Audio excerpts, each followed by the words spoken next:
रीना आत्मविश्वास से व्यस्त सड़क पर कदम रखती है। उसकी ऊंची एडी फुटपाथ पर क्लिक करती है। उसकी निगाहें नरम पड़ जाती हैं क्योंकि वह एक छोटी सी लड़के को एक बेकरी के बाहर बैठे हुए देखती है। उसकी आंखें रोटी पर टिकी हुई हैं। रीना अपना पर्स खोलती है और 2 समोसे और एक पानी की बोतल खरीदती है। उसका चेहरा सहानुभूति से कोमल है। लड़का भोजन छीन लेता है। उसकी कृतज्ञता अनकही है लेकिन स्पष्ट है क्योंकि वह लालच से प्रसाद को निगल जाता है। रीना कुछ देर के लिए उसे देखती है। उसके चेहरे पर एक शांत संतोष होता है, इससे पहले कि वह अपनी यात्रा जारी रखे। कई साल बाद रीना एक शानदार सभागार में बैठी है।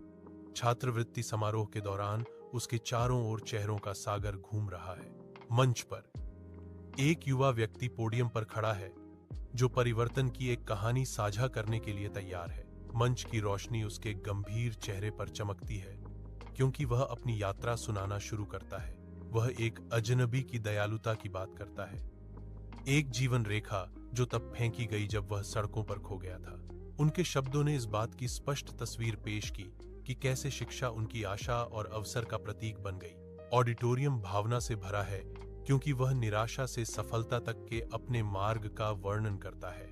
लड़का याद करता है, भूख की यादों में खोया हुआ और एक बेकरी पर तरस भरी निगाहें। लड़के को याद है, मैं उस दिन बहुत भूखा था। उसकी आवाज यादों से भरी हुई थी। बेकरी के बाहर खड़ा उसका एक छोटा संस्करण, उसका पेट असंतुष्ट जरूरतों का एक सिम्फनी। उसकी याद में रीना एक दृष्टि के रूप में प्रकट होती है। उसकी दया उसकी निराशाजनक भूख के विपरीत है।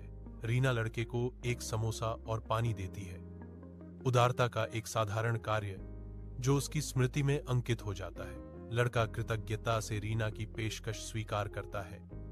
राहत का एक पल उसके छोटे स्व पर छा जाता है।